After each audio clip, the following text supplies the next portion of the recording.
but I would like to talk about what are the facts about demand sensing, what's fiction, and maybe what are frequently asked questions. But first of all, let me introduce myself. My name is Piet Buyck. I'm from Belgium. There was a time we were just known for being dull. Nowadays, we're known for other things, unfortunately. I've been working always in supply chain, in computer-assisted decision support in supply chain since 1993, and since 2010 for Terra Technology, now E2 Open in demand sensing. I have the pleasure also to work with the organizations you see there, from which Shell, Procter & Gamble, Unilever use demand sensing globally every day for each item that they bring to their customers. So every day there's a forecast made by the demand sensing. Other organizations like Mondelez, Kimberly-Clark is North America, Reckitt Benckiser is across different continents. So all these organizations daily forecasting using demand sensing. So what I would like to talk about demand sensing, first of all, is what is it? So how does it work? What are some of the myths around it? Can you use external data, and how does it integrate into demand sensing, and then some business cases? But first of all, demand sensing has been invented in 2002, basically by combination which you could call like the Beatles, people living in each other's neighborhood and all skilled in one specific capability. There was Robert Byrne, who was responsible for planning at Unilever, who was frustrated with the fact that planning, after so many years, was still this inaccurate. So he wanted to find a way to be more accurate, and he had the hunch that if you, like most planners do, when you look at the forecast, you check a number of facts around it. What is this customer? Who you are forecasting for? What kind of information is available? And there was a second person, Stas Grishин, who was a Russian mathematician, who was specialized in forecasting tsunamis, looking in patterns of waves to forecast tsunamis. So he said, no problem, I can look at current information, being order shipment information, eventually external information, and see whether that would improve the forecast. And then a third element, what you needed to do was to look, to do it very fast, because your current information is only current the day you got it yourself. And then there was a third person, somebody from China, who was used to program on very restricted material of computers. So he wrote very condensed code with very little, that consumed very little data. And together they tested out these algorithms on the demand signal and found they could reduce the error for Campbell's at that time with 50% at that time. They said, well, we're on something. But before I go and explain how it works in detail, I would like to go in some more detail in demand sensing, why it's relevant and why it's now becoming so relevant. First of all, there is big data. And so there's tons of data available that used not to be available in the past. And this morning, people did not want to give a definition of big data, but I looked it up on Google, and what they say is big data is data that traditional methods cannot find patterns in. So the challenge is to find patterns in data. Data from your customers, data from retailers, data from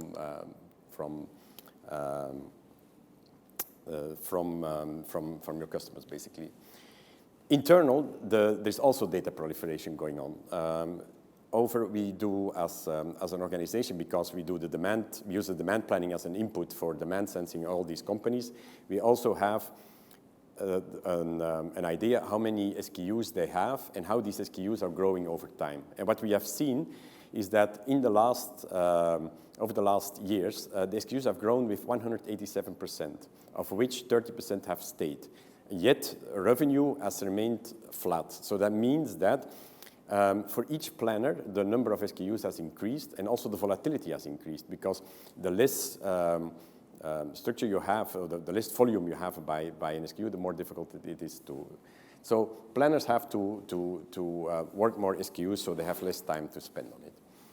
Traditional forecasting methods, and we have measured, have a glass ceiling. What is a traditional forecast method? Is using statisticals. What are statistical methods? You're trying to predict the future based on what happened in the past.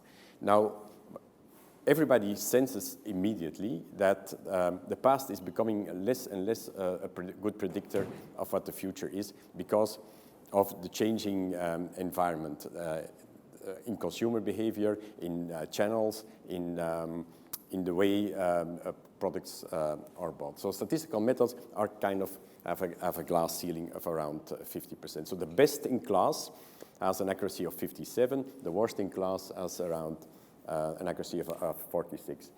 If people say they can do better, most of the time it's because they measure differently. They measure by country, which of course increases your accuracy, or they measure in one or other aggregated form.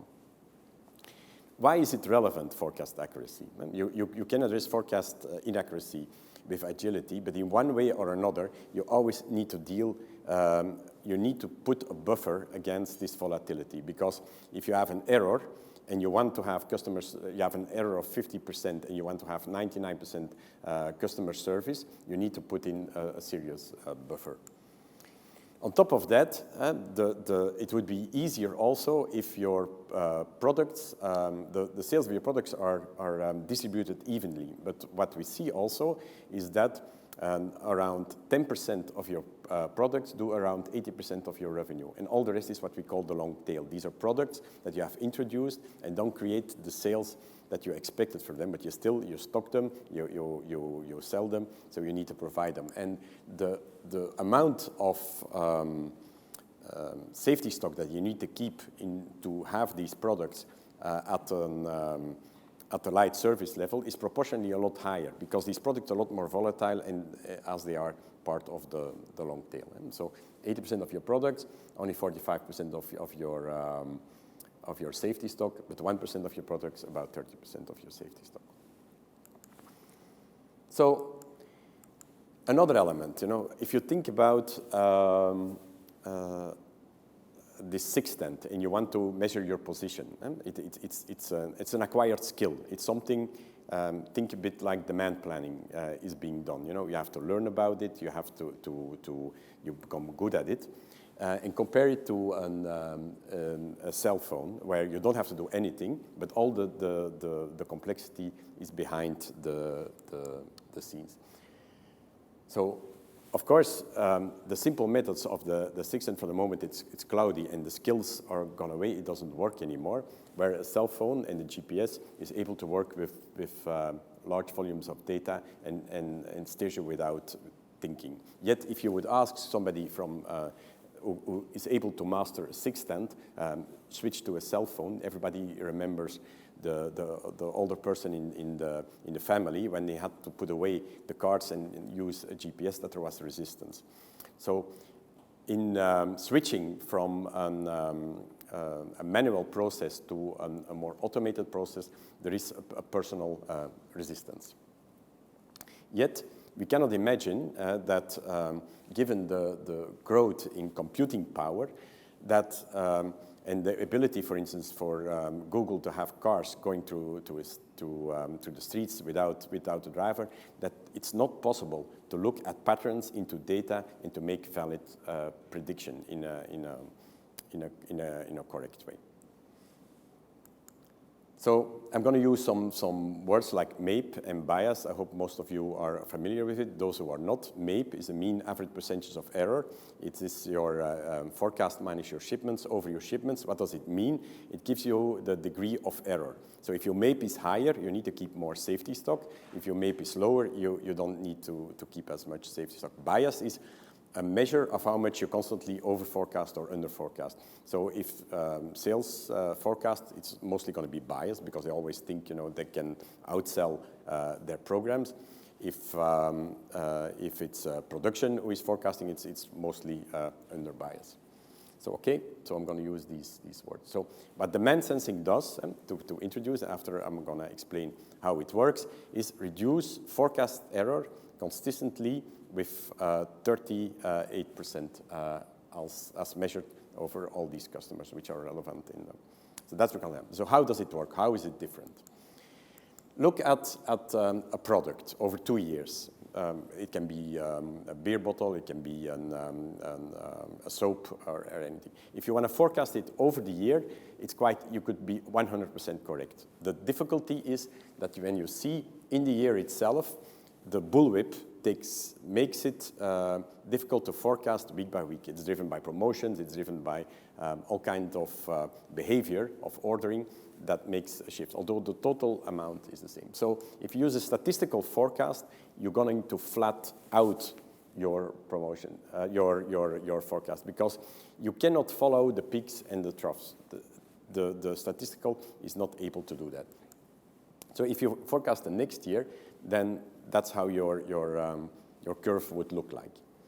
Now, there is a ton of information available. Information that for planners that work daily in the system is difficult to understand. But for a computer, it's not difficult. It is the order information of your customers that's available in each organization.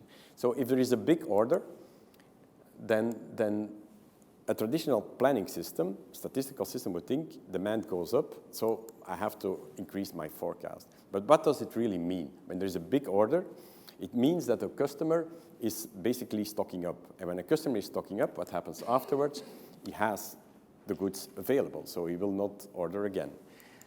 So that's exactly what demand sensing does. It does not more than a human being could do when he would have to plan only one article or one SKU for one customer. Then you would exactly know how the customer has ordered, so he will not order anymore. The customer has ordered the big size, so he will not order the small size. The customer has ordered a lot in DC1, so he will not need less of DC2.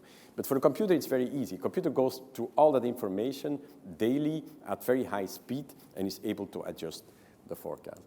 Another example is the red line is a demand plan. This is the oldest consumer product in the world. It's chicken soup. You know, chicken soup is consumed when it's cold. So a demand plan cannot forecast when it's cold, but it knows it's going to happen. So what it does, it smooths the demand and forecasts somewhere in the end or somewhere when you expect the cold to come around November. But the weather is, you asked it, do you use weather as an input? The weather is unpredictable itself. But what is a reflection of the weather and the cold is the fact that people start buying the chicken soup. So what you see is the black line are the shipments, and the demand sensing is the blue line. So demand sensing sees the orders coming in, they're picking up, so it assumes it looks like the cold is coming, so it will increase the forecast according to the cold that's coming. So it reduces the latency by using the computer power by daily going to how your customer is ordering. And that's another big difference with traditional demand planning. Traditional demand planning tries to predict the future based on the past. Demand sensing is looking how your customers are behaving and predicting that behavior. So it uses the demand plan as an input, so because that's where all the information is, all your promotions, all what you think is going to happen, then uses the orders and the shipments and makes a daily forecast for each item, each ship from location at the lowest level.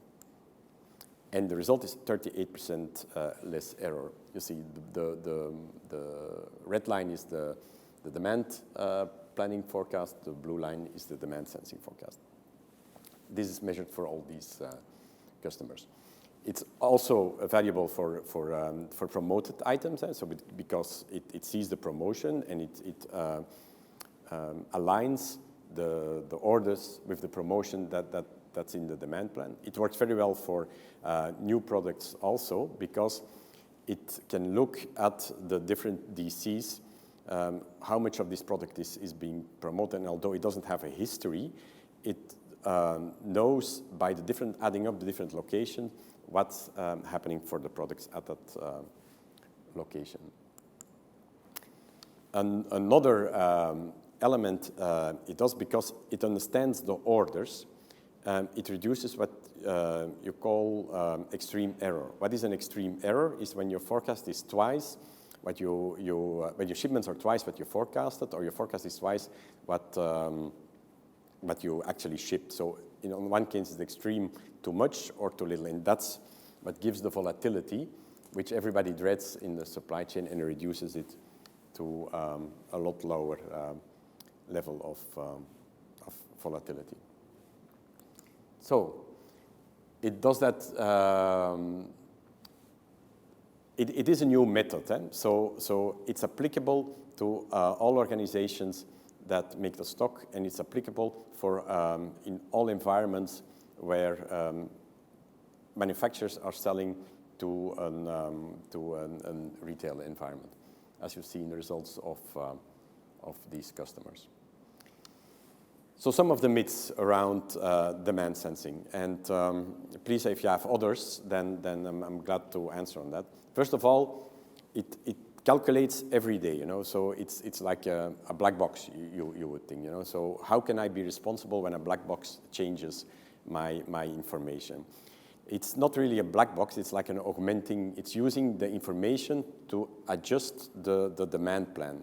So it enriches the demand plan, and that happens with forecast consumption anyway, but it looks at a lot more detail than the demand plan, than a planner could look at every day.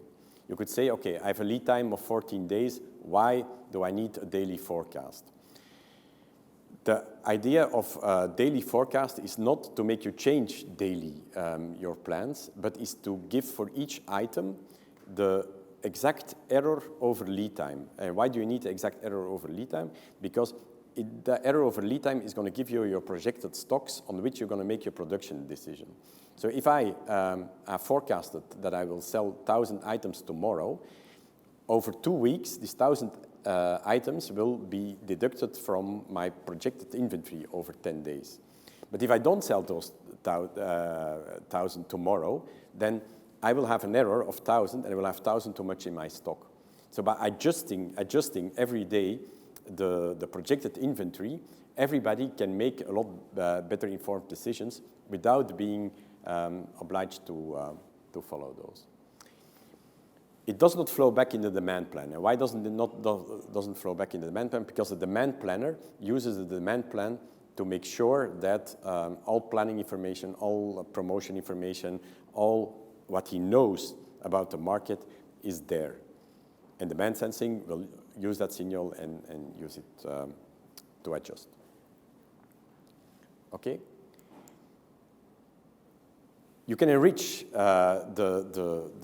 till now, demand sensing and the results you have seen is only with internal data, order and shipment information, but you can enrich it with sell-out data, point of sale data.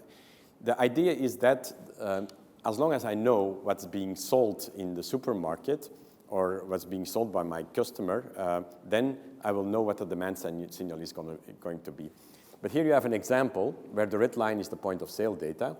For instance, could be for a product with a staple sale like detergent or something like that.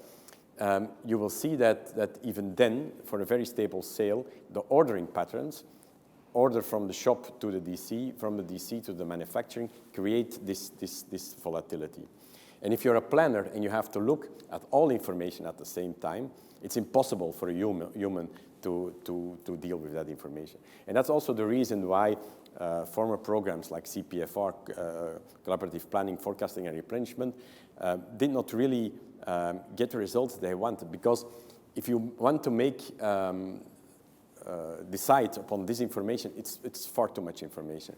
But even it's contradictory. Even at the moment that the orders are minimum, the sales are at a large element. So therefore, a computer, big data is ideal. A computer goes through all that information, adds it into the mix.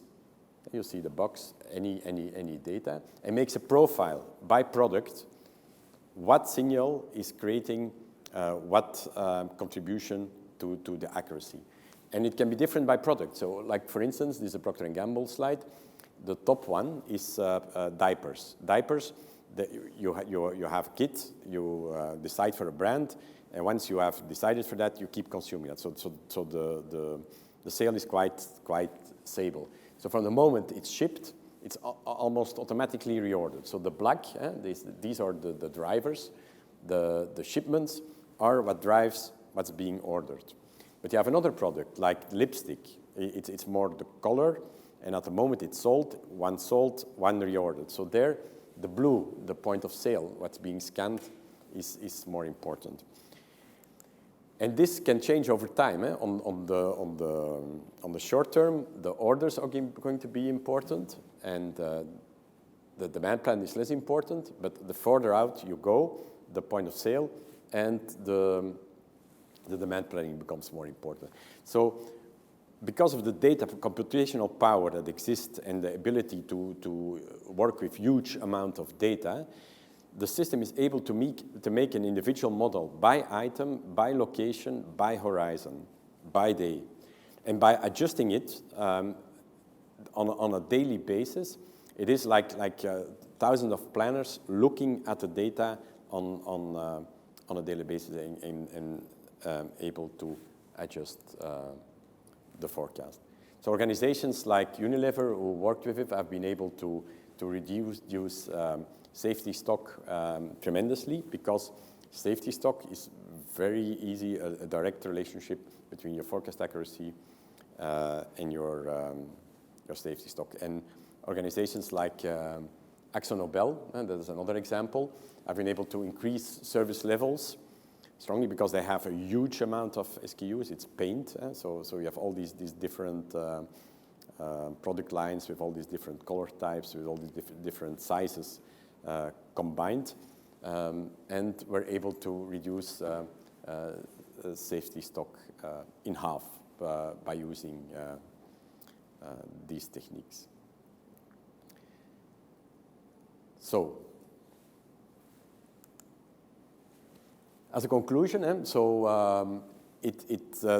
demand sensing, because of the volume and the complexity of the problem, it requires a lot of computational power and a huge complexity, but this complexity is hidden. For the user, it's just like a GPS, it does it automatically, but it also shows how it does it. It's a huge opportunity because it reduces error with 38% consistently, and it has nothing to do with the way you forecast, but it has to do with the way your customers order. It's applicable for all industries, so where you make to stock, so that you can recognize most of the gains are being able to be done by only internal data, because the closest data that you have is the ways your customers are ordering, and most systems don't integrate it yet. Then you can use sell-out data, and then you can start using social media, as we discussed this morning. So, any questions? Anything you like to explain more, or? I hope you have a feeling how it works now, demand sensing.